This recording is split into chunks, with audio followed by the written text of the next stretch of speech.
1980 ஜூலை 20 நாள்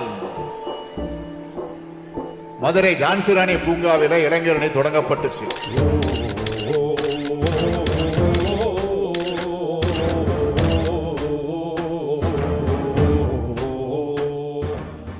அன்று முதல் நகரம் கிராமம் எங்கும் கழக கொடியை ஏற்றுவதும் பாசறை கூட்டங்கள் நடத்துவதும் தமிழ்நாட்டையே நான் வலம் வந்தேன்.